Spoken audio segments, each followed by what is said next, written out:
From Kern Government Television, welcome to this week's Kern County Board of Supervisors meeting, originating from the County Administrative Center located at 1115 Truxtun Avenue, Bakersfield, California.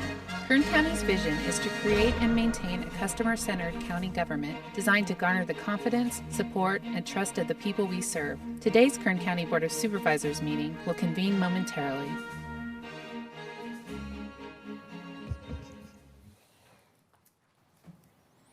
Good morning and welcome to the regular meeting of the Board of Supervisors. Today is Tuesday, July 30th, 2019. It's 9 a.m. Board to reconvene. First item is roll call. Supervisor Gleason. Here. Supervisor Scrivener. Here. Supervisor Maggard. Here. Supervisor Couch. Here. Supervisor Perez. Thank you. The next item is the flag salute. It'll be led today by Supervisor Gleason. And please remain standing at the conclusion of that for a moment of prayer, silence, and meditation, whichever you prefer. Join me in the salute. I pledge allegiance to the flag of the United States of America and to the republic for which it stands, one nation, under God, indivisible, with liberty and justice for all.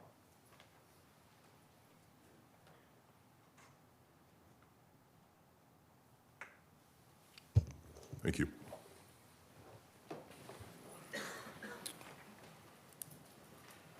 Next item is our second ever Pet of the Week. So I'm going to invite Nick Cullen out to, I don't know the name of this one. Oh, yes, I do. Tinker. Not Tinkle, right? Nick's going to tell us about Tinker. Good morning, Nick Cullen, Director of Kern County Animal Services. This morning I brought Tinker. Tinker is a she. Tinker's full. She's a very sweet and playful pup. She's full of energy. She doesn't seem to care much for treats while she's been with us, but she's far more interested in people and playing. She'd be great with kids. She's about a year old, weighs about 9 pounds. She's going to make somebody a really great lap dog. She's available tomorrow morning at Kern County Animal Services. This would be perfect for you. I'm going to text Robin. Exactly. Perfect for the Gleason household. Nick, thank you very much for doing that. By the way, I don't have any idea. What was his name last week? Riley? Riley. Is he adopted out? Riley got adopted the next day. Cool. So this is working. Good deal. Thank you for doing this. Here you go. Hey, Nick. Oh, goes to you. Never mind. We'll get this right of this. Thank you, guys.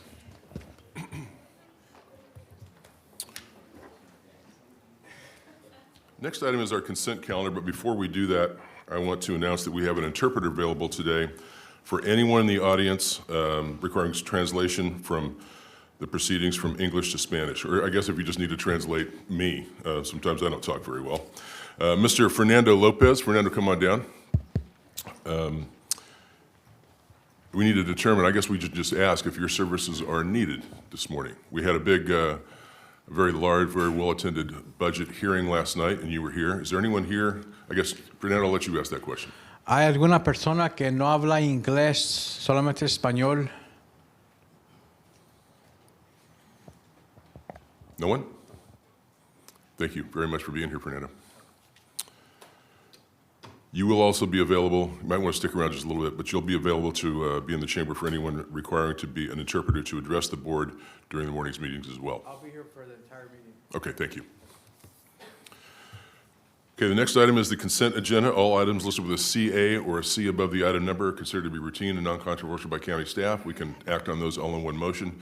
This is the time for you to either make a comment about any of those items on the consent agenda or to ask for separate consideration of any of those items. That would have to be requested by a member of the board.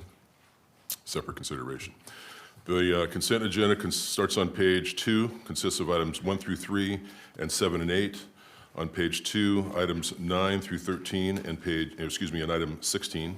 On page 4, all the items 17 through 25, but item 22 has been withdrawn by the department and will not be considered today. That's item 22 has been withdrawn. On to page 5, all the items 26 through 33 are on the consent agenda. Page 6, items 34 through 38. Is there anyone here that would like to make a comment on any of those items or ask for separate consideration on any of those items? Seeing none, I'll return to the board for a motion on the consent calendar. Motion on consent. We have a motion and a second. Please cast your votes. The motion is approved, 4 ayes, 1 absent. Supervisor Perez. That brings us back to page 2, the resolutions and proclamations portion of the meeting. Item 4, the first 3 were on the consent calendar. Item 4 proclaims August 2019 as Kern County Libraries Amnesty Month, and it'll be presented by Supervisor Gleason. Motion on proclamation. Second. Please cast your votes. The motion is approved, 4 ayes, 1 absent. Supervisor Perez.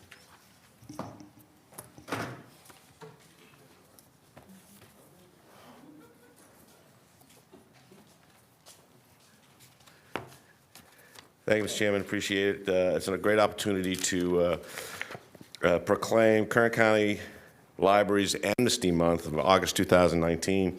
With me are some wonderful ladies who participate in this presentation. The library is offering this program to community members, giving them the opportunity to clear fees on their Kern County Library card by reading, donating, and returning materials. One-time offer does not apply to accounts already in collection or fines and fees owed outside of Kern County. I can see clearly now the fees are gone. I think this is something, okay, all right, got it. With that, I'm gonna pass it off to a young lady who's gonna help us talk about this. Thanks a lot. Off to you. Hello, my name is Jasmine Labasto. I work with the Kern County Library, specifically in the Marketing Division and Special Projects. Last year, the Kern County Library held its first ever amnesty program, encouraging fine forgiveness for customers. The program was born because we know that fees that were originally intended to encourage a prompt return of materials sometimes does the exact opposite and creates a serious barrier to access for many, especially those who can least afford it and need the library the most.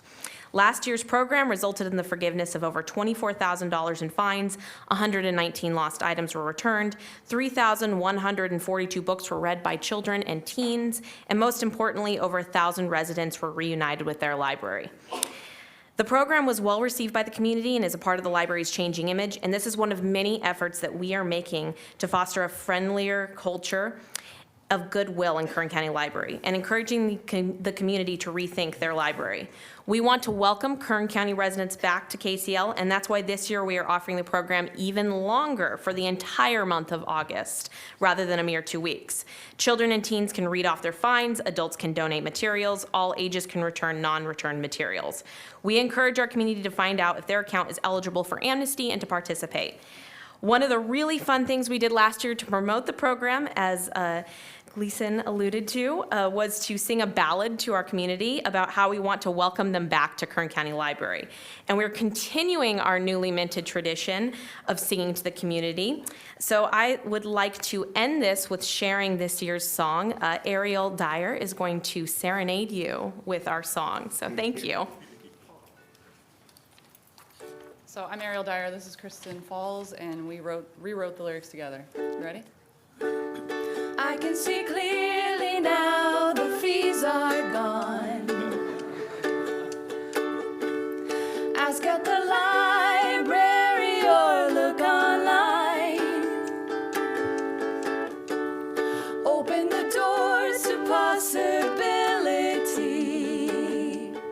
Gonna grow my mind, a book at a time. Gonna grow my mind, a book at a time. Find out what KCL can offer you. Resources, apps, and programs like making slime. Kern County Library is here to say, let's grow our minds, a book at a time. Let's grow our minds, a book at a time.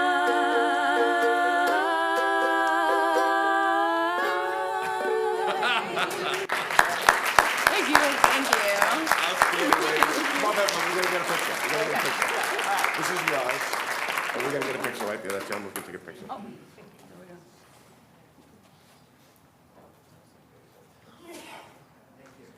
Thank you. Supervisor Gleason, why don't you make that a trio? No. I was thinking about it.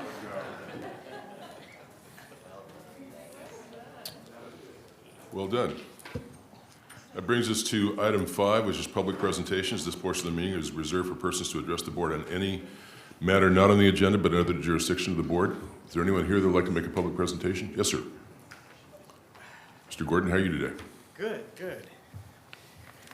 Very fitting the Arts Council goes after the ukulele. Good morning, Chairman Couch and Supervisors. My name is David Gordon. I'm the Executive Director of the Arts Council of Kern. I would like to speak to you today about Arts in Corrections. Arts in Corrections is a program that teaches fine arts in correctional institutions to incarcerated individuals by qualified instructors. The arts are being taught in every state correctional facility in California. Arts in Corrections exercise on a state level has been proven to reduce recidivism, improve behavioral issues, encourage creative expression, and is considered a vocational training opportunity. The arts are an $11 billion tax revenue for the state of California, employing more people in the healthcare field. The arts are a vocation, and many of us with degrees have the student loans to prove it. In fact, early this year, Lincoln Learning minded their massive database to find the #1 soft skill employers seek is creativity. It allows employees to solve problems with relevance and novelty. According to the website, the Lerdo Pretrial Facility offers standard evidence-based programs. Evidence-based programs are programs that are proven to be effective in reducing recidivism when delivered with complete fidelity. Evidence-based programs at Lerdo have had success in creating a positive impact by creating pro-social behaviors. I propose the County of Kern consider adding arts education to their evidence-based programming at Lerdo Pretrial Facility to be managed by the Arts Council of Kern. According to the William James Association, who has been in the forefront of arts and corrections, have studied, researched, and implemented hands-on arts education in state facilities for over 40 years, and has the evidence that proves the arts reduces recidivism and behavioral issues. In fact, the state of California has required arts programming in every state-run facility. The state, through the William James Association, has found arts programming saves taxpayers money and pays for itself through recidivism reduction. The Arts Council of Kern has recently been awarded its 3rd RFP for arts programming in states' correctional facilities to include Wasco, North Kern, Kern Valley State Correctional Facilities. We teach ukulele at Wasco. The Arts Council, I'm not saying that's where you learned it. The Arts Council manages music, visual arts, and literature classes taught by qualified arts professionals who earn a livable wage. Our 2019-20 program is slated to impact over 780 inmates. Along with state correctional facilities, the Arts Council of Kern is programming with Kern Behavioral and Recovery Services with adult clients and has programmed in Juvenile Hall and the Dream Center. The Arts Council of Kern hires, manages artists to program at Adventist Health with veterans, migrant workers in Arvin. No matter the program, the Arts Council of Kern is required to meet and participate in rigorous training, background checks, health screenings, strict reporting requirements, invoicing, and staffing on all levels. The Arts Council of Kern has met every requirement and is qualified to manage such a program. The arts are a business, and the Arts Council treats it as such. County Facilities has the support of arts programs through grants from the California Lawyers for the Arts and the California Arts Council to help establish correctional arts programming. The Arts Council of Kern proposes to work with the county to research, plan, and possibly add the arts to Lerdo's existing evidence-based programming. The mission of the Arts Council of Kern is to provide support and promote arts access, advocacy, and education for all Kern County residents and visitors. We are a 501c3 organization and are the designated local art agency for you, us, the County of Kern. What I'm proposing is a natural fit for our mission, showing that the arts are an integral part to the success of our society. I thank you for the opportunity to speak and look forward to further discussing this. Mr. Gordon, can I propose something? Is the sheriff, I can't see back there, is Sheriff Youngblood here? I'd either like to connect you with him, because I think this is his call, or if Sheriff, if you'd like to comment, I'd certainly encourage that, whichever you guys would prefer. Great. Thank you. Thank you. But he's right there. I'll leave And my he's coming down comments for you. to make a comment. Thank you, David. Thank you. Hello. Mr. Chairman and members of the board, thank you. We will put him in contact with the chief deputy that runs detentions and look at the potential for the arts. We have some, and I think anything that will help reduce recidivism, we're on board with. Thank you. All right. You bet. You have a card? Thank you. Yep, right here Thank you, sir. for you. And I'll leave these with. Thank you very much. Thank you. Enjoy your day. Have a good day. Any other public statements this morning? Seeing none, I'll go to item 6, board member announcements and reports. Supervisor Maggard. Thank you, Mr. Chairman. Last night we heard some disturbing references to bed bugs, and I think there might be, there's more to this explanation that I'd like to have. So could we ask Dina Murphy, our Director of Human Services, to please come forward and fill us in a bit on what your perspective is on this bed bug situation at one of your buildings? May I sing my response? If you may, if you like. Good morning, Chairman Couch and members of the board. I guess first off, I'd like to keep this in context and perspective. In 2019, there have been 6 bed bugs at the Kinship Center. That is not a public building. The public does not enter. We reserved a room for visitation or family teaming meetings at the Kinship Call Center, which has not been utilized. The annex, which is across the parking lot in the strip mall, has been utilized for visitation or family teaming meetings 9 times in the last couple of months, but it is not attached to the call center. So it's not a public traffic building. I think you had a staff member disclose last night that she has a bed bug infestation. I think that is true and real, and she called out for some help with that. We have been in conversation with council about what we can do to assist. As far as preventative measures, our agency on an ongoing basis has paid for and conducts ongoing cleaning, not only with our maintenance and housekeeping staff for spot issues, but also on a weekly basis with Dewey Pest Control. And we count on the professionals for coming in. And anytime that a bed bug is identified, we call our professionals in. They go through a nighttime process after 5 at night. We're there very early in the morning with our maintenance crew to totally clean after before the staff comes in. So that's been our process for continuing to avoid ever having an infestation, because I state clearly we have not had, nor do we have, an infestation of pests at Human Services. And we do this throughout the county. It is not just Kinship, it's all of our district offices, it's our OC Sills building. So we're extremely, we take very seriously the well-being of our employees and their safety, et cetera. We are constantly looking to make sure that we have a safe, healthy environment for them to work in. So again, I say in 2019, there have been 6. What Dewey shared with us, we also have had environmental health in, along with Dewey, to make co-presentations to staff about what a bed bug infestation looks like so we could continue to educate. They've passed out a lot of paperwork. We did this not only at all staff, but also at the supervisor and above meeting, so they could all take that handout information to their respective unit meetings and share that throughout the department. But it's the precautions that you take, what a bed bug infestation or infestation of others look like, and also sharing with them that when you find what they call tracks, which are little spots or carcasses, and then the bugs themselves, you have a long-term infestation. And I believe that's the very picture that the woman who spoke last night, Romero had shared with a manager and said, look what I have found at my home.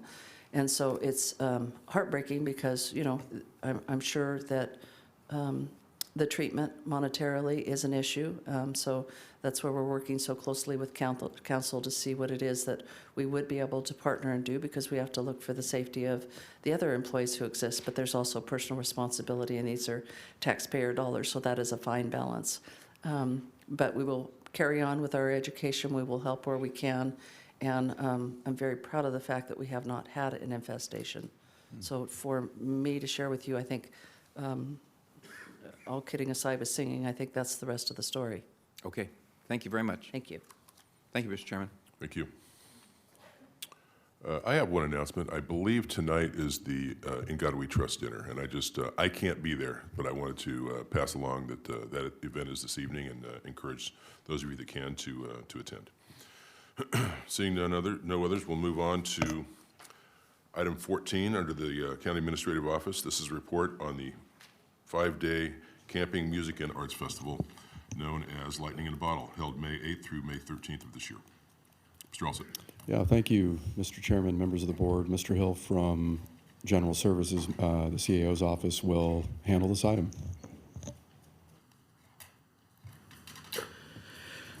Good morning, Chairman Couch, members of the board. On February 12th, your board approved a license and concession agreement for the event known as Lightning in a Bottle, produced by DoLab. Festival was held at Buena Vista Aquatic Recreation Area May 8th through the 13th. And during the approval of the event, the facility use agreement, the Board of Supervisors asked that we bring back a report on this event from a safety and economic standpoint. Following verbal report is an accumulation of input from the post-event meetings and combined after-action reports by stakeholders of the event. The festival was originally approved for a total of 25,000 attendees, artists and staff. The actual number of total attendees was approximately 18,000. And although this is a significant reduction in expectation for the promoter, it was still deemed a success. The stakeholder agencies, this is everybody that planned and executed the festival, or the DoLab and all their contracted services, Kern County Sheriff, Bakersfield Police Department, Kern County Fire, Cal OES, Kern County Public Health, Kern County EMS, the CAO and General Services, Kern County Planning and Natural Resources, Public Works, CHP, California Alcoholic Beverage Control, Behavioral Health and Recovery Services, ATT, and Hall Ambulance. Festival went off without a hitch. However, on Thursday and Friday, there was a significant rain event that was accompanied by lightning in the area. I jokingly refer to that as lightning out of the bottle. Prior to the rainstorm and anticipation of the potential need to evacuate any part of the event, the DoLab and safety staff practiced a mass evacuation, and that practice helped in real time to clear the festival grounds until the danger from the storm abated. The storm produced the unintended consequences of local flooding and traffic buildup on nearby roadways. That was caused by the closure of the temporary closure of the entrances. The closure was to assess the site conditions and activate plans to mitigate the impacts. While the event caused a disruption, the team was able to successfully manage the impacts and operations resumed fairly quickly. The festival impacts to the BVARA grounds were negligible to non-existent. At all phases of the event, build-out and festival demobilization, all damage was addressed by DoLab staff or county maintenance as appropriate. Festival principle of leaving the space better than they found it was put into practice. In fact, there was also a recently released video online produced by BuzzFeed that goes into detail on the eco-friendly aspects of specifically this year's Lightning in a Bottle. The board asked for an assessment of the economic impact for Kern County. The Kern Economic Development Corporation and DoLab designed a way to estimate the impact to the local economy. The local spend, including contracts or services of government agencies, was services of government agencies and all other local spends was approximately $6 million. This includes festival service providers and money spent on site at the festival itself. If you look at just the local spend independent of the actual festival, it was $3.39 million. So that was a direct infusion into the local economy. The other anticipated positive impact was recognition of the event in Kern County, Kern County across all media. In summary, there were 163 pieces of news coverage. This generated 1.79 million estimated views through 51 websites. Social media reach is estimated at 98 million, so a significant media impact and a positive one. To refine stakeholder planning and response, the team committed to performing an assessment of the successes and challenges of the event. The after-action meeting and comments generated suggested modifications to plans for future changes related to safety and logistics. So in summary, the festival was a success with great local economic and media impact. We had successful law enforcement and fire safety efforts, and many lessons were learned and valuable experience was gained to inform not just this event, but future events in Kern County. Kern is positioned to pursue future events and festivals with a great template and an expectation of success. To further the success of the event in Kern, DoLab has been granted a temporary event permit for May 20th through the 25th, 2020. So we're poised to have another one. I'll now turn this over to Dee Dee Fleming with the DoLab for his comments and to view a short video recap of the event. After DoLab concludes their comments, your board can address any questions to any of the stakeholder teams that are present. And this is Dee Dee Fleming. Good morning, board. So 6 months ago, I was up here, and you all took a big leap of faith to allow us to host our festival at Buena Vista. We understood the challenge that we had in front of us, and from that moment forward, we worked pretty closely with all of the county agencies that we needed to coordinate with for this event. We worked hand in hand with Commander Morrison, Chief Tysinger of the Fire Department, Jeff Hill, Megan Person, and all the other agencies. Thanks to Commander Morrison, we were able to be a part of a weekly planning meeting that started months prior to the event, where all the agencies would come together and really build a solid plan to put a safe and successful event on. Fortunately, that planning was able to continue once we were on site the weeks leading up to the event, where these stakeholders and agencies would come out, get familiar with the park itself, the layout of the event, our team, and we continued that planning process up until the day the event started. Once it did begin, we did have some standard hiccups. Jeff mentioned the weather. I think all that planning that we put forth and having the command center on site with the county agencies really helped us handle all of those issues and all the other small issues that popped up. We went into this hoping for three main things. One, that we would have a successful event at this park and that it would lend itself to wanting to come back. It did. We love the park as a company, as a festival.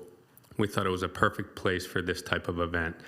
The attendees, we were very pleased to get overwhelmingly positive reports back. Everyone loves this park. Everyone that came here, a lot of community members came out, people came out from around the state, around the world, and they absolutely loved it. And the third biggest one was that we really hoped that the county, you all, would have a positive response, and we feel that that is the case. We've had our after-action meeting post-event, quite a few of them actually, a lot of phone calls, a lot of in-person meetings up here, and we were able to compile this after-action report that you have in front of you. So I want to thank all of you for taking that leap of faith. I want to thank all the different agencies that are here that we worked with for many months. We know it was an ambitious timeline. We kind of said that from day one. But yes, thank you. We think we had a successful event, and we really look forward to continuing on here in Kern County. Thank you. Have anyone else like to make a? I'm sorry. Oh, you've got a video report. That's right. Oh yeah, I think we're going to play a video. I wanna be your enemy. I wanna be your friend. I wanna give you everything, then take it back again. Let me run. get to you. Let me break down your walls. Let me melt into you till there's nothing left at all. Let me, take me, love me all the way. Wake me, chase me, embrace me all the way. Don't have to love me all the way. Don't you have to love me all the way. Don't have to love me all the way. Love me all the way. Love me all the way.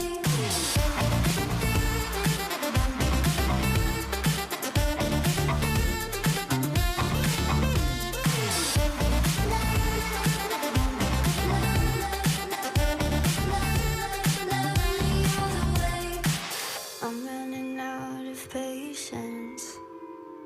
It's getting hard to cope. I'm screaming out for silence. I'm running out of rope. Let me get to you.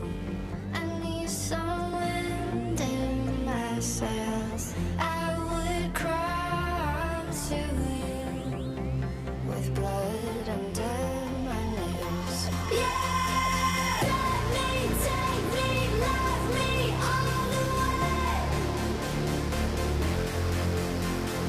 Wake me, chase me, embrace me all the way. Don't have to love me all the way. Don't you have to love me all the way. Don't have to love me all the way. Love me all the way. Love me all the way.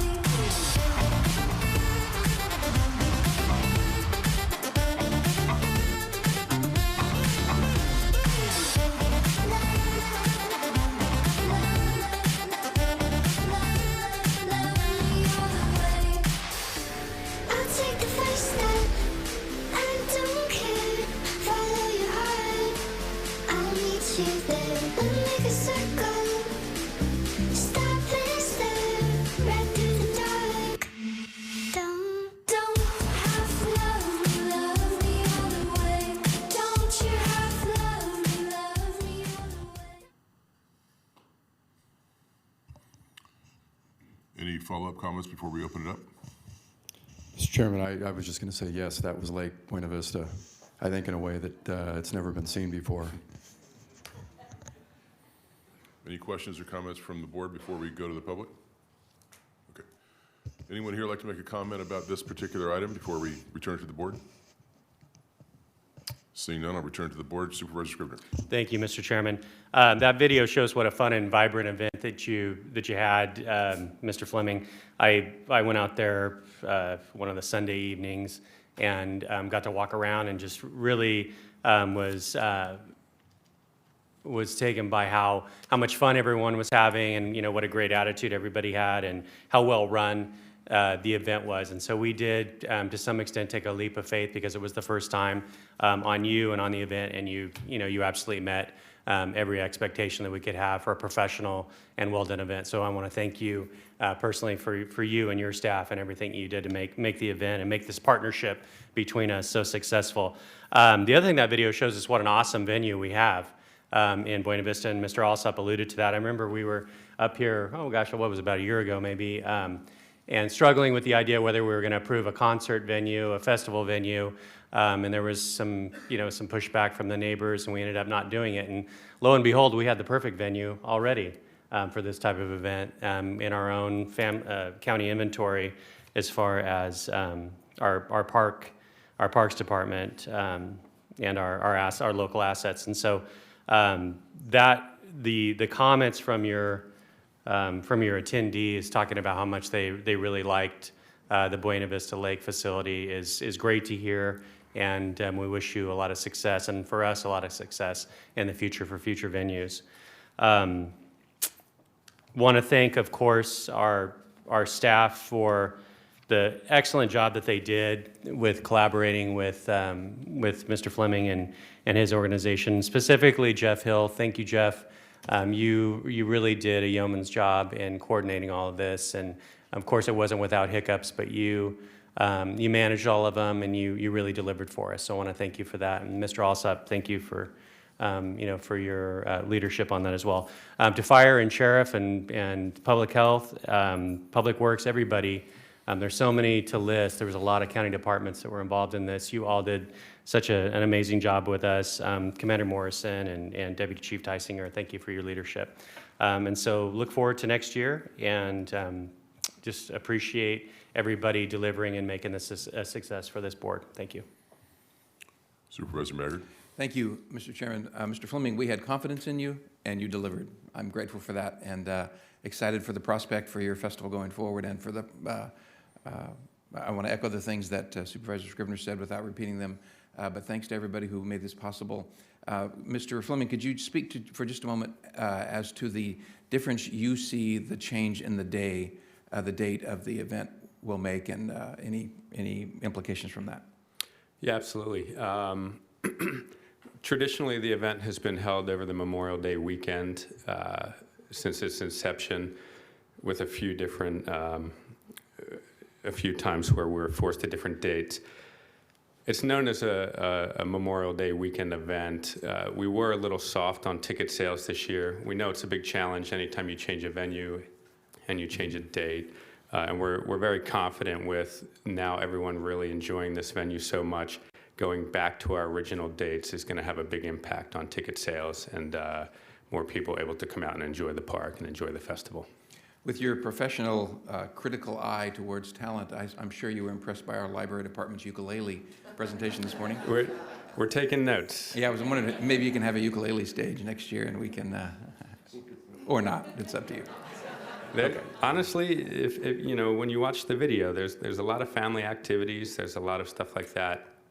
And as we move forward and become more familiar with everyone here, we want to incorporate more people like that from the community into the event. So there is actually a lot of opportunity there. We do have this vibrant musical scene here, so yeah, maybe they'll plan someday. Okay, thanks very much. Congratulations. And thank you to our staff for really going beyond the mark to make this happen.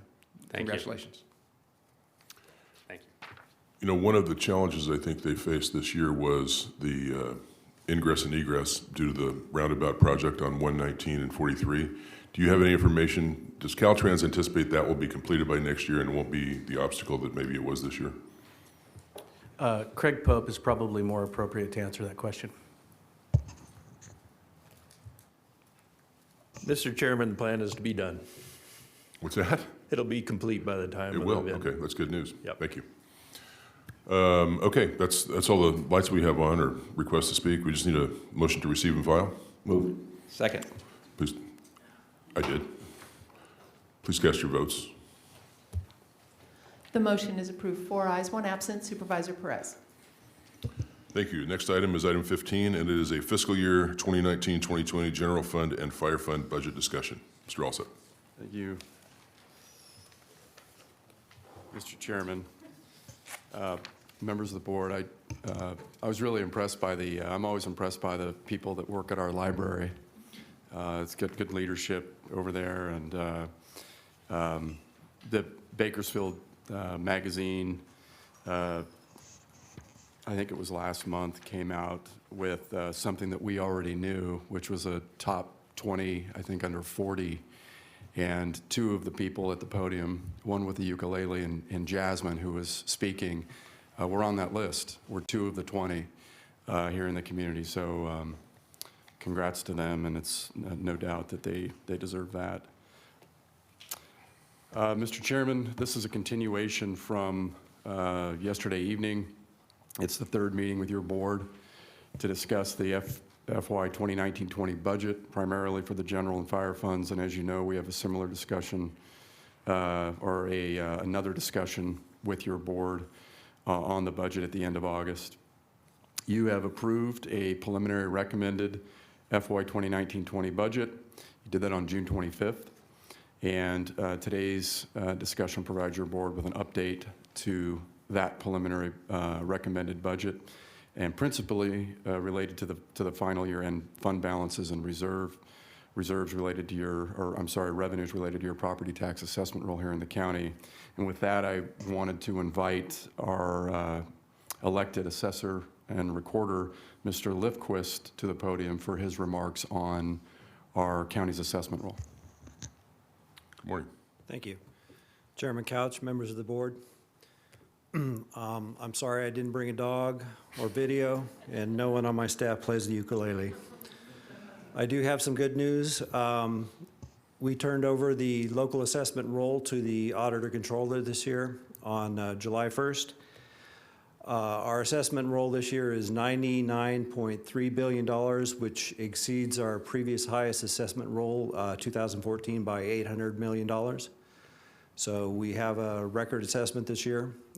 It's not outstanding in the fact that if we hadn't seen the precipitous drop in oil and gas prices in 2015, our 2015 roll might have been somewhat higher than today, but we are recovering from this. I think the most important thing to take note of is that our economic diversity has increased somewhat.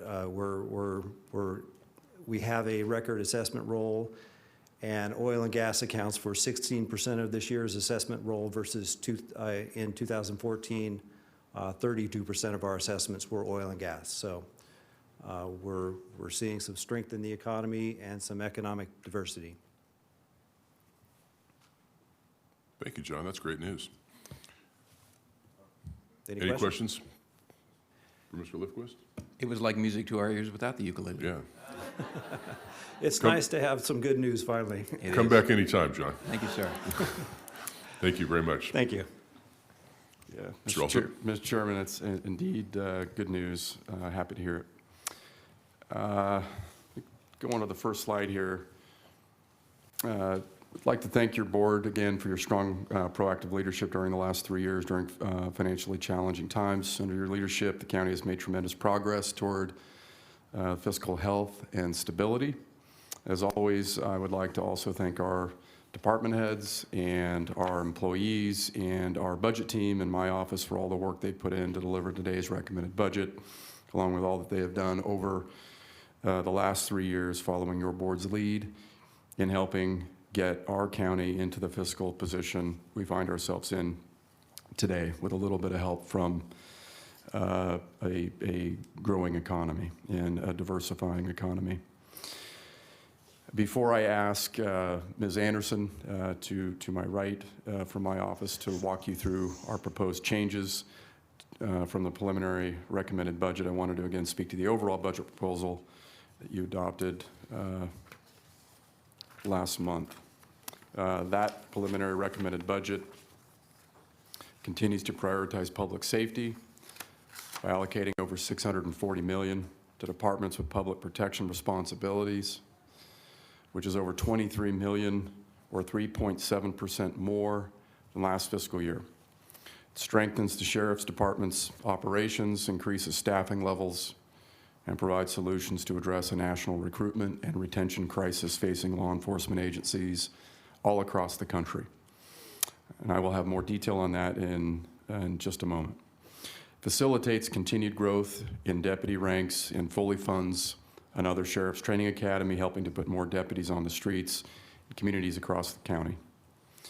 As has been the case the last 3 years, this recommendation maintains fire department service levels countywide, all fire stations, all personnel, and proposes a substantial general fund reserve allocation for the purchase of new equipment and apparatus.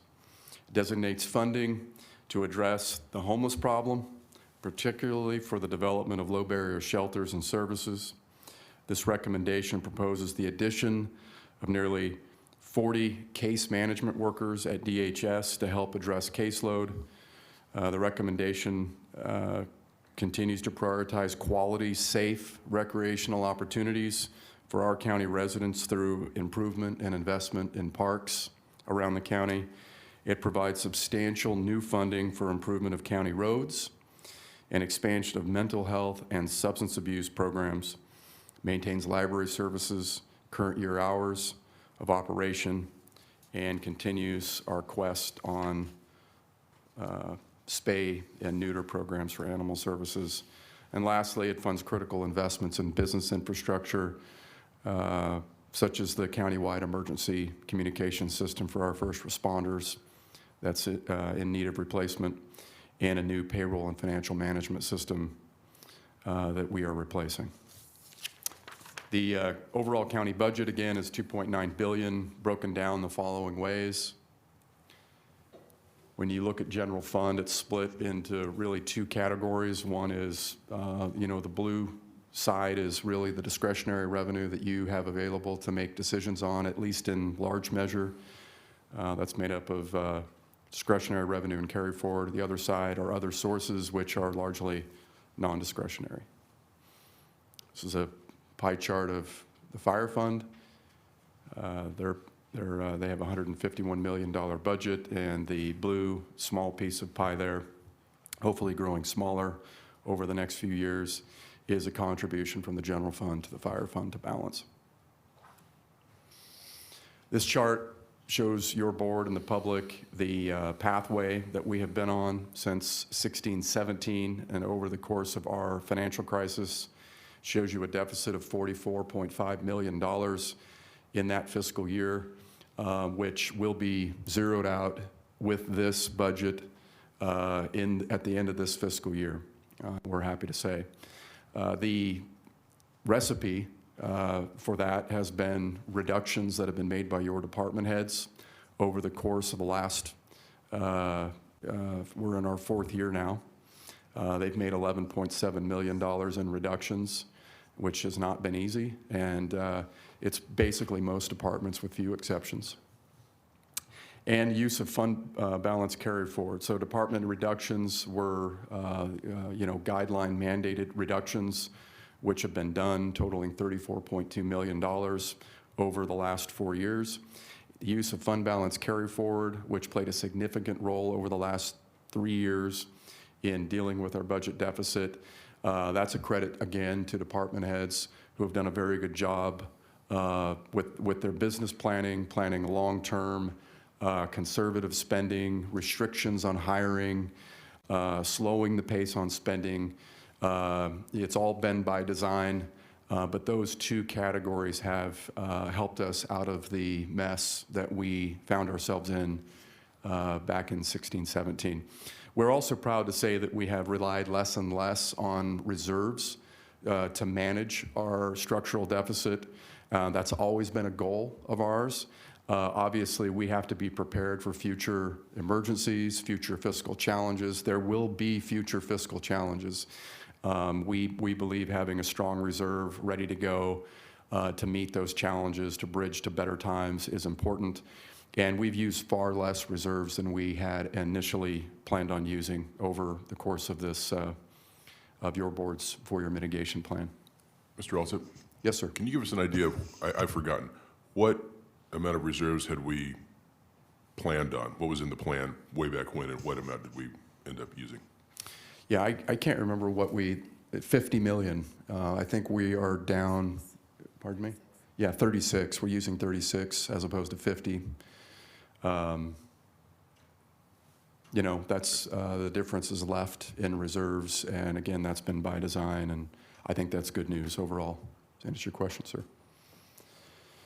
This just shows you what I talked about earlier in a different format. It's a bar chart, and it's highlighting the various ways that we've addressed the budget deficit over the past 4 years now. This is the same chart, but for fire, it's a rather than showing you a plan executed, it is a plan. Well, I wouldn't even call it a plan. It's how we have managed the deficit in the fire fund, which in 2016-17 was $17.5 million. Now you can see over the course of the up till now, that deficit has gone down. It's been reduced. It's been primarily reduced through increases in revenue, in the use of carry forward, in the use of reserves to address, to spend toward it, and The red circle below shows you the one at the lower level, right-hand corner, shows you how much general fund support has been provided to the fire fund over the course of the last 4 years, including this recommended budget. It's $24.6 million, which has been a problem, and we would like to alleviate that problem. So going into the future on the fire fund's deficit, it could be $6 million, it could be more. We're projecting it to grow. We do have things in motion that we believe will help us address the fire fund's deficit in short order.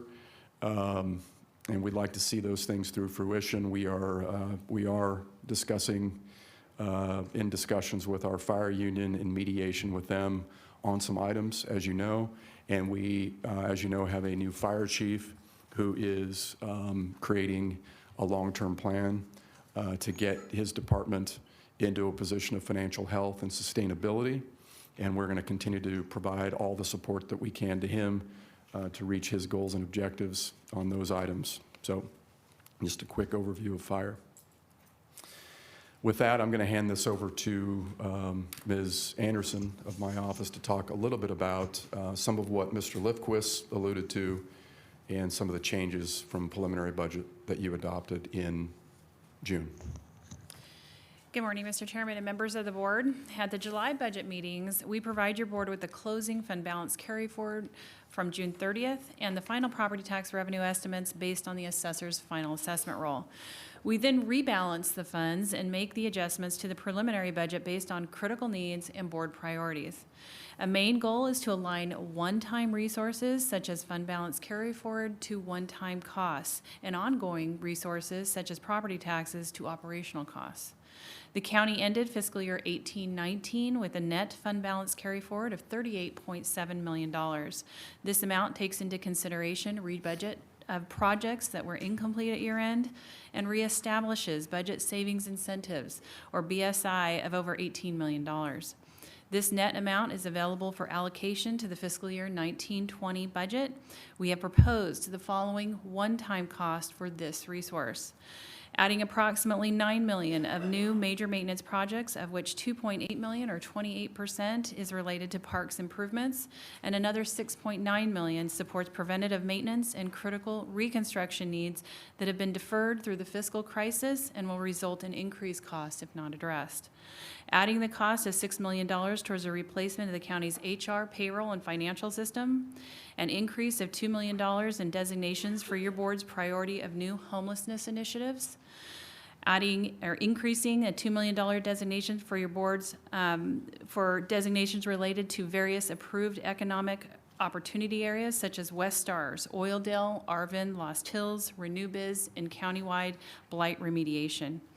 Adding funding for the direct cash purchase of sheriff vehicles totaling $1.5 million, an increase of designations towards the purchase of a new first responders communication system of $4.4 million, an increase of designations towards first responders retention and recruitment of $2 million, and the last item of safety retirement and other remaining balance of $11.7 million is primarily the conversion of $10.3 million of pension cost increase from reserves to fund balance carry forward in order to preserve the reserves for future use. The remainder is a budget gap of $1.4 million for operations. In addition to fund balance carry forward, the assessor's final assessment roll and other minor discretionary revenue updates are increasing revenue by $8.9 million in ongoing resources for the preliminary budget from June. We have proposed the following ongoing adjustments for this resource. Apply $3.3 million to the operations budget gap from June of $4.7 million, which leaves that $1.4 million to be covered by the fund balance carry forward previously listed. Adding costs for proposed negotiated salary increases totaling $4.3 million for certain safety personnel to promote recruitment and retention. Adding funding of $300,000 for ranger staffing to provide near 24/7 coverage through the Kern River Parkway area and Buena Vista Lake. And finally, adding lease payment costs for sheriff vehicles of $992,000. These adjustments listed net the additional resources from year end to zero and balance the general fund. We have been thoughtful in the reallocation of resources based on comments made by your board in June and are happy to take any further direction and include them in the final recommended budget in August. Mr. Chairman, members of the board, just a quick overview of some of the things that were done for law enforcement, both in the preliminary budget that you adopted on the 25th of June, and that are in changes that are being proposed and have been just walked through by Ms. Anderson. This is a breakdown of the recommended FY 2019-20 budget to address recruitment and retention challenges at the Sheriff's Department. It provides a new annual spending of $7 million, broken down the following ways. $1.1 million for entry-level deputy sheriff reclassification. That was a decision, that was something that was sent to KLEA, that was supported by KLEA. That's the Kern Law Enforcement Association for those viewing from home. And that decision was made by your board and approved in March 2019.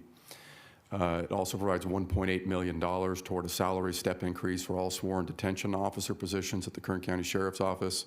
That decision was also made in March of this year.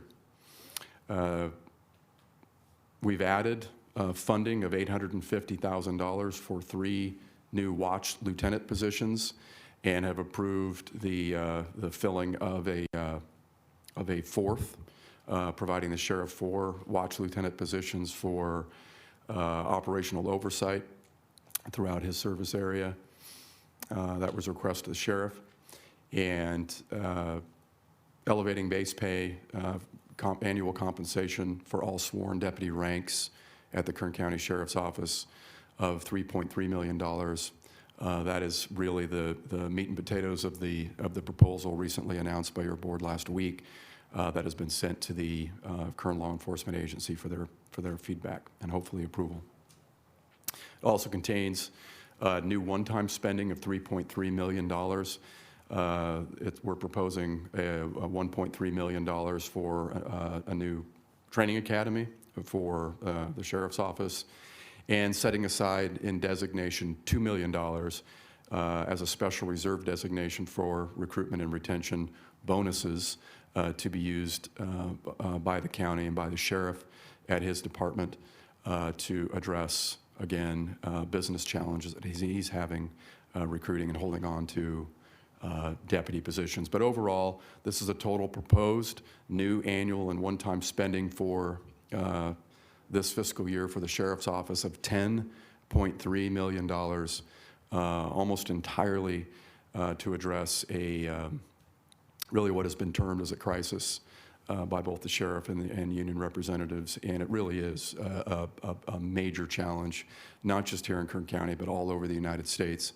We're competing just for a smaller pool of law enforcement officers that are interested, or I'm sorry, not law enforcement officers, but potential law enforcement officers that are interested in becoming, making that a profession, a career. And it's really a problem all over the United States. So this is a big move forward toward that, toward addressing that. And I think it's something that we will continue to build on. It's not something that we're going to do and turn our back and not worry about going forward. I think that our plan is to make sure that we get our county into a position really across the board with all of our employees to continue to build on things that are delivered. And that's a commitment that we're making to everybody. With that, the fiscal year 1920 budget, next fiscal year 1920 budget meeting will be Tuesday, August 27th, where we will give you an overview of what we believe is the final recommended budget. Your board will take public comment, and hopefully we'll have a vote at that particular meeting to implement the budget. I'm happy to answer any questions you might have. Thank you, Mr. Alsop. Supervisor Maggard, would you like to speak before we go to the public? I'd rather hear from the Okay. Is there anyone here who would like to make a comment on this item? Seeing none, we'll return to the board. Sorry. If any of you, how many of you would like to speak? Raise your hands. Could I get you to come down to the front row so we could get you to the microphone quickly? Thank you. Come on down.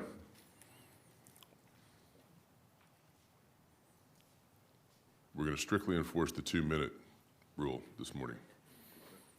Come on up.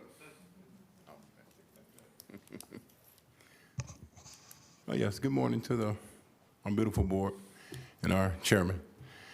Just like to pray our Lord and Savior Jesus Christ will continue to bless you to strive in a positive way. My name is Curtis James Bingham, Sr., Street Evangelist for our Lord and Savior, God Almighty, Jesus Christ, who truly is the only begotten Son of our Holy Heavenly Father, God Almighty.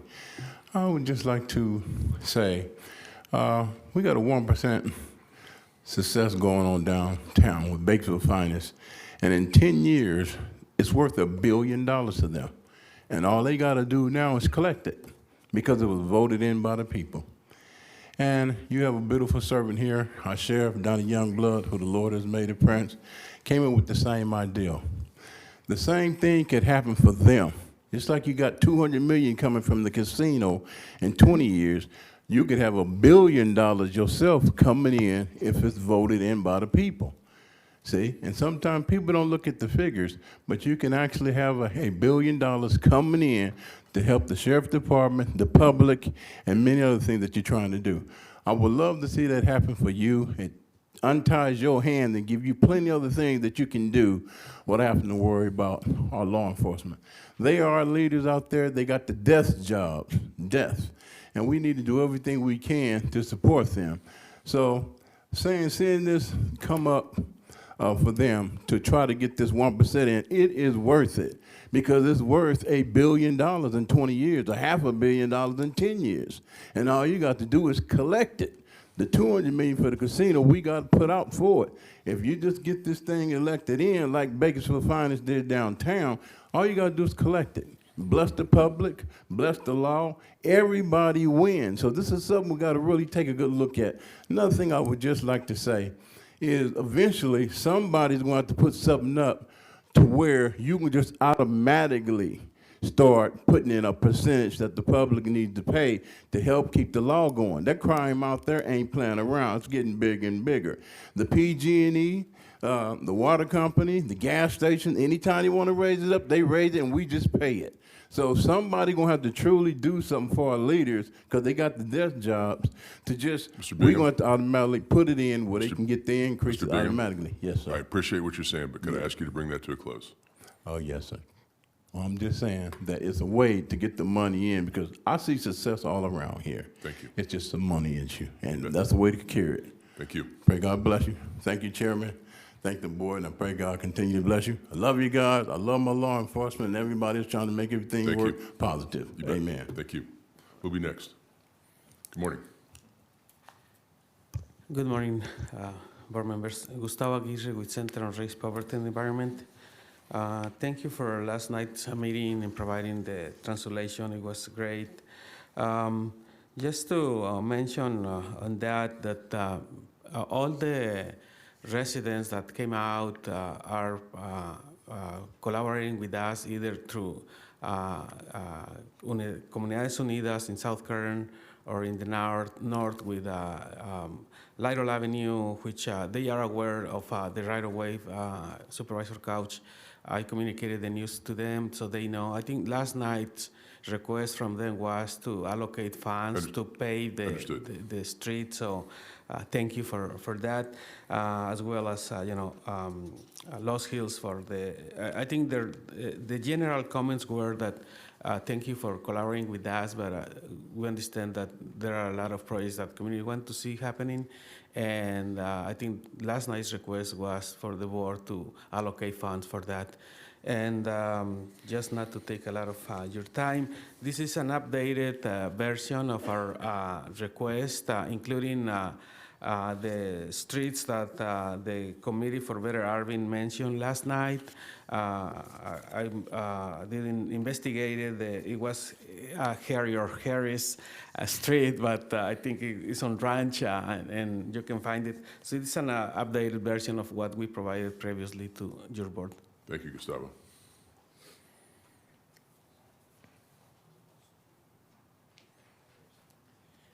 One more very quick. On Prop 68, our partner organizations are collaborating. My last night comment was to maybe increase the capacity of your agencies to look for funds. So we are willing to collaborate with the county and the agencies in looking for those funds. Thank you. Who'll be next? Good morning. Hi, good morning, Board. My name is Cesar Aguirre. I work with the Central California Environmental Justice Network.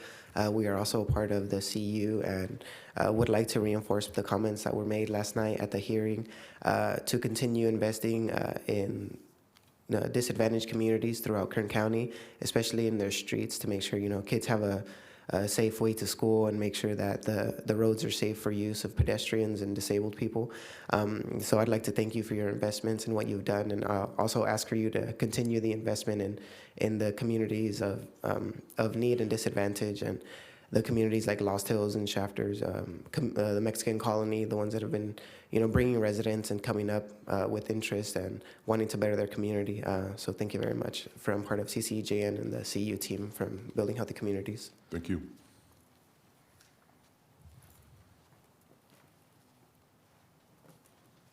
Good morning. Good morning. Thank you again for hosting the meeting last evening. I thought it was well attended, and I thought it was a great space for people to share their priorities. I'm going to talk a little bit about parks.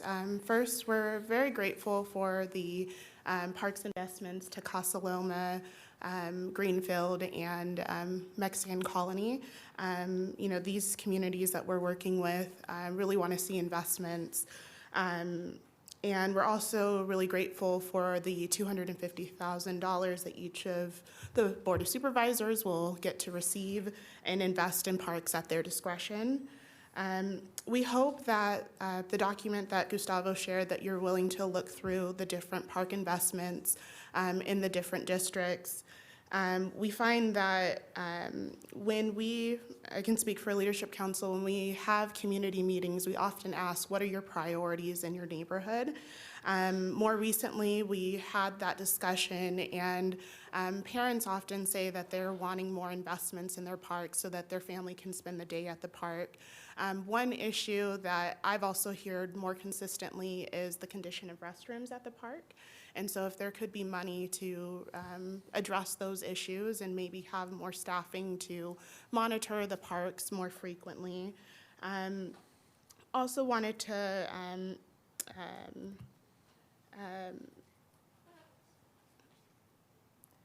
mention that also at our community meetings, residents are welcome to bring their children. And at a couple of meetings recently, some of the kids perk up in the meetings when we talk about park investments and what they would like to see. They often say spray parks, that's a very popular one. But in addition to that, different gym equipment and also just recreational programming.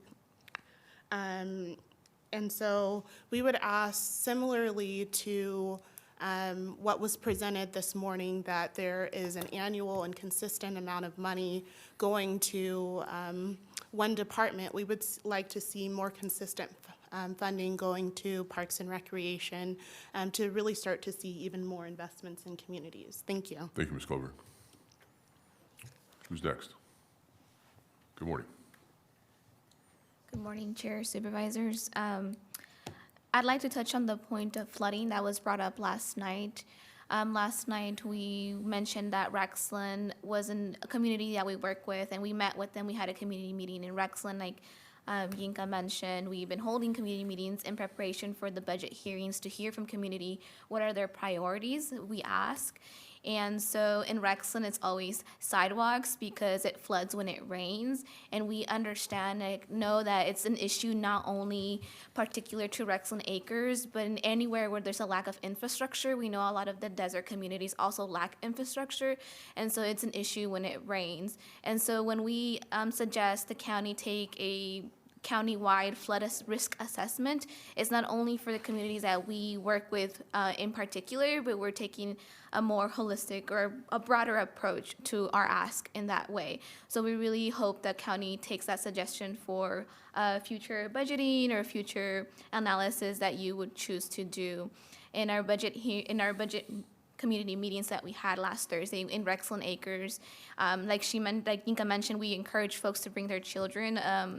When we talked about sidewalks and flooding, a child, he was like, "Oh yeah, I had to get bussed in from school to be able to get to school. He usually walks, but the flooding was so large that he had to get bussed in." And he said it. A child is so innocent, and so he was like all happy, but it shouldn't be that way. And so if we really want to invest in our youth, into our children, the well-being of the community, and it becoming a healthy community, right, a safe environment for all, we should really start looking into what we have. And it's great that we're going into economic development, but also don't forget about the folks who already live here, right, who are already here, who are making our community prosper. It's really important to take them into account. Let's find a way to have economic development, but in a way that we're not burdening the community that's already here, and really take care of them. And with that, I'd like to thank you and appreciate all the efforts that the county has been doing until this day. Thank you. Thank you. I'm sorry. Could we, I thought you did, but maybe you didn't. Jasmine Del Aguila with Leadership Council Thank for you, Justice and Jasmine. Accountability. Who'll be next? If there are others of you who'd like to speak, can I ask you to come to the front row so you can get to the microphone quickly for us? Good morning. Good morning. Natalie, it is exciting to see so much activity going on in Bakersfield, both in the city and the county. What is bothersome still to date is our budget. Kern County always seems to take it up the A double. Bad people are getting shipped into our generous community, and we are expected to absorb the cost of these losers littering our streets. We already have a homeless crisis in our town. Can we please stop throwing money at an unrepairable situation? Guaranteed 90% of the folks on the street are there because they want to be. Women need more housing options, not male convicts. Most of all, I would like to thank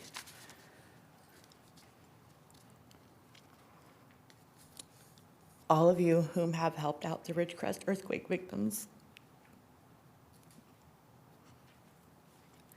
Our super awesome Board of Supervisors for the $10 million you all just recently granted to our local Kern County Sheriff's Office, KCSO. Long-awaited money's due.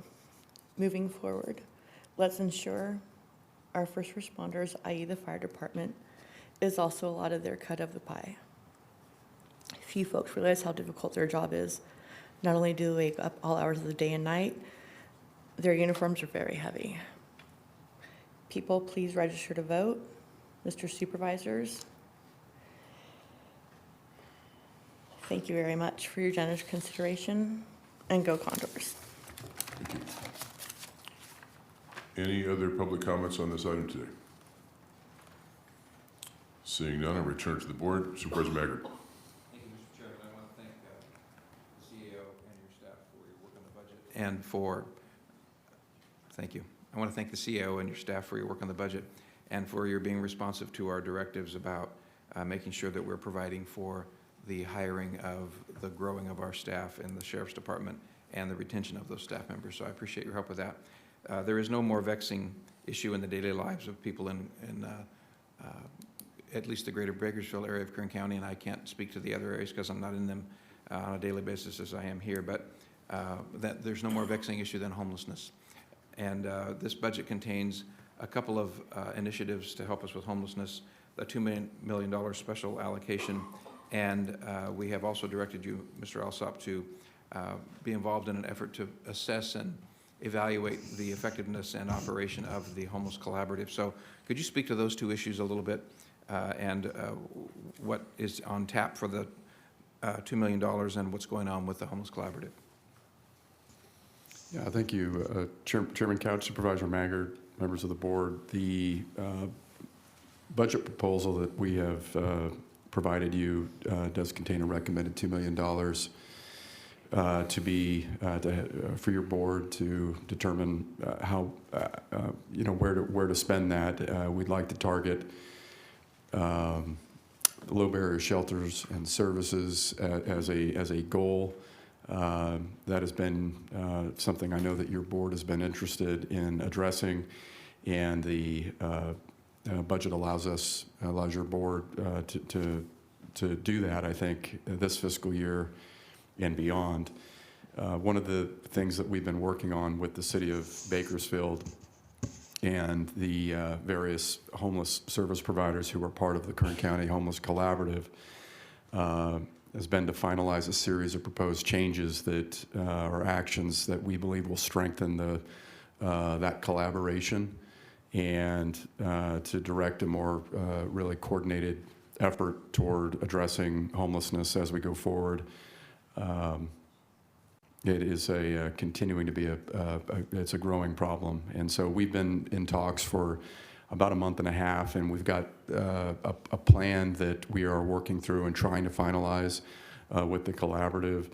It's got three main elements.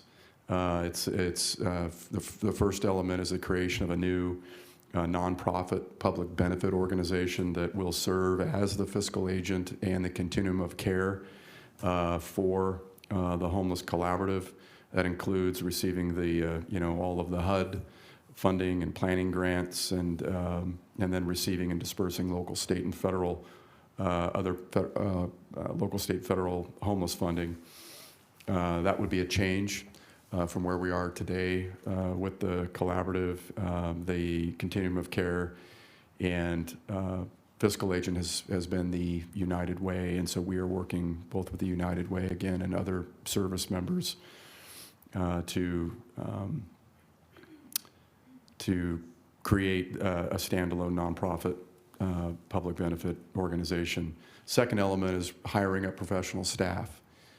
So our plan will be, for the first time ever, hiring up a team of people that will be full-time staff to the Homeless Collaborative and helping drive agendas for that collaborative and successes for our collaborative. And it would be made up of a position like an executive director with a group of support staff around them.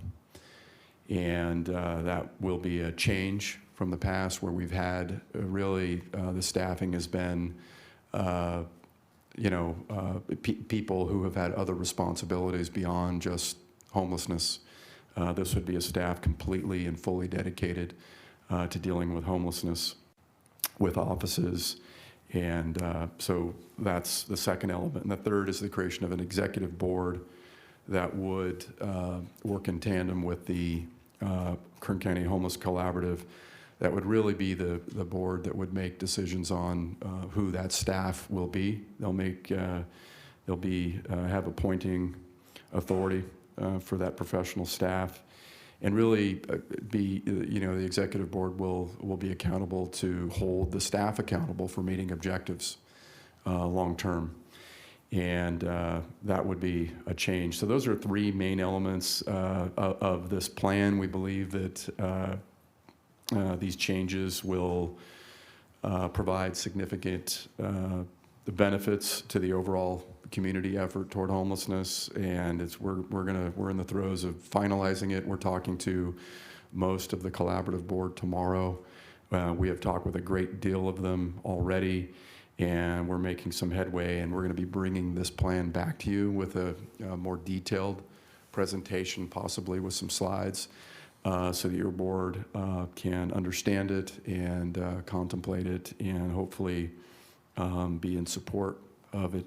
And I think at the end of the day, having these proposed changes, along with having both the city and the county involved in a way that we never have been before, we would, under this proposal, we would be providing a share of the cost for this professional staff with the city. It'd be about $155,000 at least estimated now, our share of that. the city would be kicking in, so it would be a cost-sharing arrangement, so that's unique.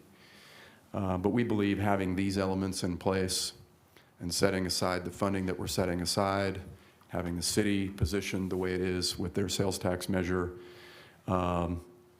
we believe that we are well positioned to produce some significant outcomes in dealing with our homeless issue going forward. So hope that provides you with some of the detail that you were wanting, Supervisor Maggard. It does. Thank you for that. And I am gratified that we are about to enter into a season of collaboration with the City of Bakersfield like we've never done before with regard to this issue. So it's all good news. And again, thank you for your help. And thank you to your staff for the robust work they did in making this budget come together. Supervisor Gleason. Thank you, Mr. Chairman. First, I want to thank Natalie for bringing up the Ridgecrest earthquake victims. Thank you for your continued thoughts. We were entering the recovery stage, and we've determined damages is about anywhere between $1.5 to $2 billion, both on the base and in the community. And the recovery phase now is a completely different ball game. And so Kern County needs to stay engaged in supporting their efforts in terms of how do we collect the available dollars. So we've reached out to Tyndall Air Force Base. We've reached out across the country where they've had flooding disasters and all other kinds of problems, and asked them for their experiences and their lessons learned. We're getting all that information together, and we're forming a team up in Ridgecrest that's going to leverage the best resources that the county has to offer, the state has to offer, and the feds have to offer and we're going to keep pushing to collect those dollars. It's a multi-year effort. We know that our notoriety is perishable and that we're only good for a certain period of time, and then the next disaster is going to come in and we'll lose favor. So we're working it diligently, and thank you for asking, Natalie. I want to talk about a couple things. First thing is, Mr. Alsop, would you put on the 4-year deficit mitigation plan, the general fund, on the screen?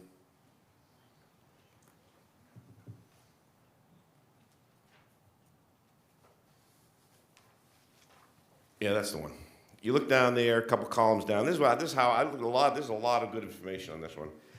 What I see under the first column, on the action column, I see department reductions, and I go across horizontally, and I see a continued 15 million, 9 million, 6, 2, for a total of 34 million. What's peculiar about that, two things. First, our department heads and our employees contributed $34 million to solving our problem. I mean, could you make a statement about that? How astounding that is? Yes, they did. And it takes a lot of work. Obviously, within that is, there are some Lean Six Sigma initiatives. They're doing a great job in implementing projects like that, on Lean Six Sigma. But this is the work of a plan that was put in place by your board back in 16-17. You provide a guideline every year on how you'd like to see departments cut, and they produce. Yeah, they produce sure those do. cuts, and when you look at it overall, it's about an 11.7% reduction. And then if you look at the use of fund balance carry forward, which is in the column below, that again, that's also that's just not something that is just appears. I mean, that's due to some hard work by a lot of your leadership across this county to really plan well, long-term, be prudent in their decision-making, and, and other, things that your board has put in place. Restricted hiring practices, really thinking about how we were going to fill positions going forward, really thinking about and being thoughtful on delivering things for employees, as we've heard last night from a lot of the SEIU members about, various things. We have provided several deliverables for SEIU over this period of time, along with, other employee groups where we could. We tried to make smart decisions, but this fund balance carry forward, as you can see, has played a significant role in helping us really claw our way back out of this fiscal crisis that we've been in. So, yeah, credit goes to your department heads. Right. I look at that and I say, the owners of 34 out of the $44 million deficit of solving that problem goes to the team as a whole. The county team as a whole leaned forward and did some significant work to achieve that. I also note that the number, as you go horizontally, goes down. It keeps decreasing. I mean, we found a lot to begin with, and then it became more and more difficult. And who knows what the future has to bring. But I do know this. As that number goes down, if you look at the Launch Kern website, the Lean Six Six website, you'll find that the number of projects are going up.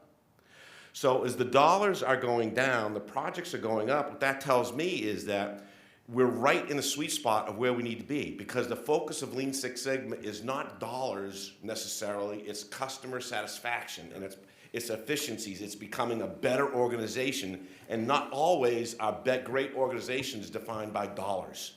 They're often and frequently and deservedly recognized by innovation, about people who take ownership of the problem and the process and discovering ways to create a better way of satisfying a person in need. So when I look at a decreasing scale of deficit reduction, like 15 million and 9 million to 6.5, and then the increasing launch current projects, I think it's time to put the foot on the gas pedal and really hit it hard on this Lean Six Sigma, because we're beginning to focus on innovation and ways to get better. And that's going to prove us the long-term satisfaction that we all want and need. So my hat's off to everybody who's involved with creating this 3/4 of the ownership of our deficit reduction and Lean Six Sigma. Thank you all for all you do. $36 million, Ms. Anderson, you said we took out of our reserves. 36 went from 50, projected 50 to 36. How does that impact our credit rating in any way whatsoever? Supervisor Gleason, through the chair, actually the whole mitigation plan was a positive to our rating agency's outlook. It just means that we're in a stronger point now because we had to use less reserves, and we were in a position where we do have them available. So the county looks pretty strong right now. So the value of that for the people who may not have a clear understanding of that as you do is the fact that reverberates through our entire budget. Is that correct? Correct. Well, the rating agency is correct. They look at us and determine if we are fiscally responsible. They look at our stability, and it allows us to get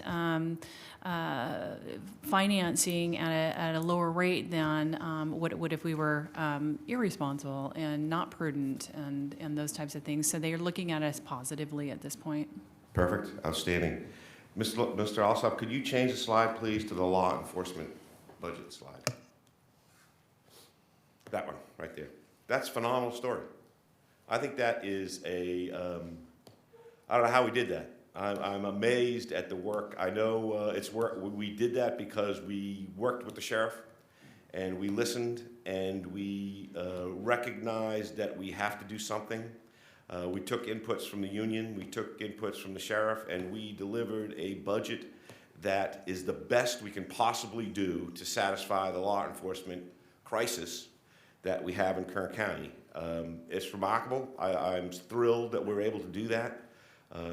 It shows to me that this county is completely supportive of our law enforcement folks, and that we are doing everything we possibly can to deliver to the sheriff, to give him the resources he needs to get the job done. And I remember when the sheriff came in and talked about the watch lieutenant positions. He has a bunch of needs, and he articulated many of them for us, and we listened, and we are swinging the bat, and we're giving him the best chance we can at solving his problem, helping him solve his problem.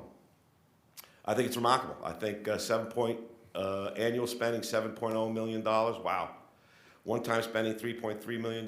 My question on that is the $3.3 million, that designation for recruitment and retention bonuses of $2 million. Who defines how we spend those dollars? Does the sheriff do that, or do we do that? I think that'll be a work product of negotiations with not just Sheriff Youngblood, but also with the KLEA. Really, it's a $2 million set aside, and you know, at a very high level, we'd like to dedicate that $2 million toward a bonus structure of some sort. And I think we'll work through how that's implemented, but we believe the $2 million really positions us to sustain that kind of an effort over the next several years. But that $2 million is a one-time plus up of $2 million and $2 million almost up to $2 million a year. Yes, sir. That's one-time money we've set aside. Right. Fascinating. I really am thrilled to hear that. There's a lot of comments going on. Would you care to comment, Mr. Alsop, on what I've heard through, you know, reading newspapers or whatever, that we are now, with this budget, we are now the best paid law enforcement agency in the Valley, or there's discussions about how we rank with other agencies. Could you talk about that for a minute or two? Yeah, the proposal that is before, I mean, really all of this taken together, but the recent proposal before KLEA, it was sent to KLEA last week, would make the Kern County Sheriff's Department the highest paid across all ranks, which is important. That's a distinction across every single rank and every single position. The highest paid law enforcement agency, local law enforcement agency in Kern County. And then when you look at, you know, sheriff's agencies up and down the valley, it takes us from near the bottom to near the top in pay. There are a couple of counties above us. One is just some dollars, really, above us, and the other ones I would consider an outlier. But if you want to move to San Joaquin County, be my guest. Thank you, Mr. Alsop. That's not going to win you any friends in San Joaquin Valley. I agree with you. I know this isn't there to solve all the sheriff's problems. I'm not implying that it will or it does. We have a full plate ahead of us, but this demonstrates clearly to me that the Board of Supervisors is committed to supporting our law enforcement agency, and I'm thrilled that we all agree that we're doing that. The last thing I want to comment is the general tone and tenor of the conversation the past 2 days. I think it's been different from what I've heard in the past.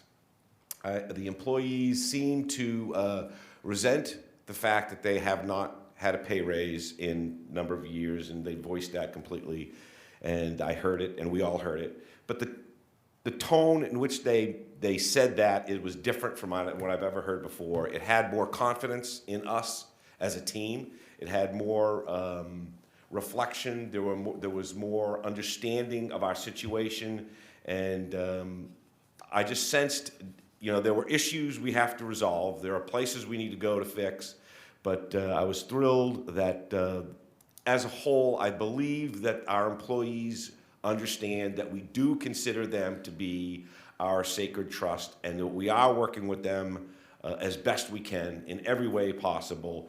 We're not batting 1,000, but we're doing a pretty darn good job, and we're going to continue to improve until we do get to bat 1,000.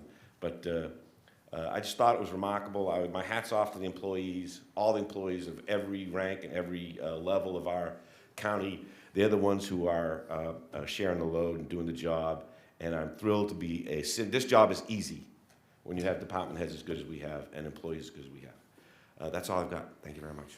Thank you, Supervisor. Supervisor Scribner.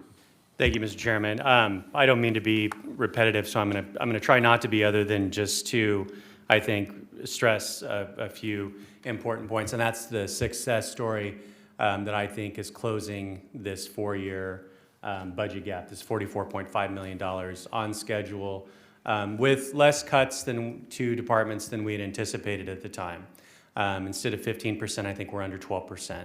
And that is, I think, reflective of the savings that we've realized when it comes to our Lean Six initiatives, like Supervisor Gleason was talking about, but also an overall improvement in our economy and our tax base, which I think is due to some extent to the environment that we create here at Kern County as far as success for our businesses and people who want to invest We've had some things like Amazon and L'Oreal. We had a great discussion yesterday about the possibilities with the Tohono Indian tribe and Hard Rock that is going to continue not only to diversify our economy if that project goes forward, but also make some significant investments into our law enforcement and fire department that I think we truly need down there.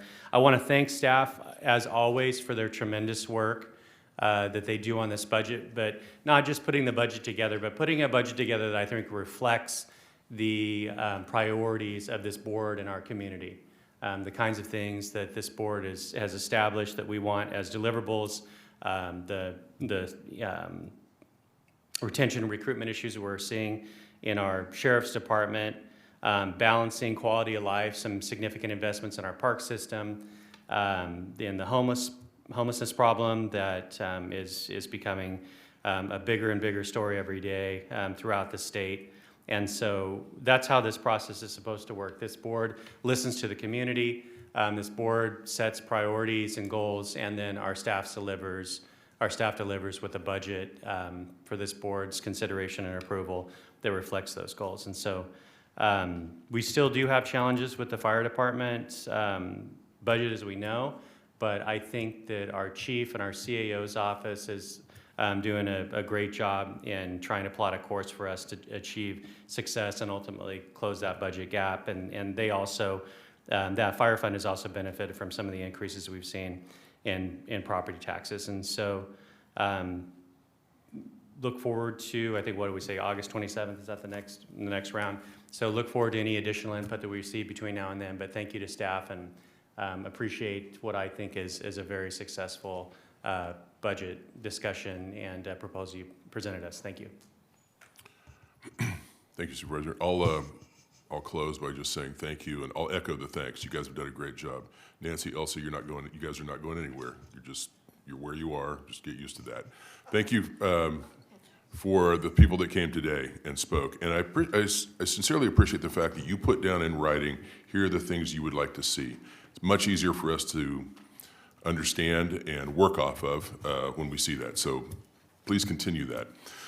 I almost called you Miss Lawson. Mrs. Anderson, I want to make sure I understand the use of reserves, which was estimated or planned at 50 million, became 36. Is that 36 made up of, I believe it's on my charts, it's number 5 and number 7, those pages. The 9.6 use of general fund reserves, and the 24.6 plus the 2 for capital in the fire fund? Those 3 numbers combined? Correct. Thank you. All we need now is a motion to receive and file. Motion. Second. We have a motion and a second. Please cast your votes. The motion is approved. 4 ayes, 1 absent. Supervisor Perez. Thanks very much. That takes us to the end of the morning agenda. I need a motion to adjourn to closed session. You did? Without objection, we're adjourned. Thank you.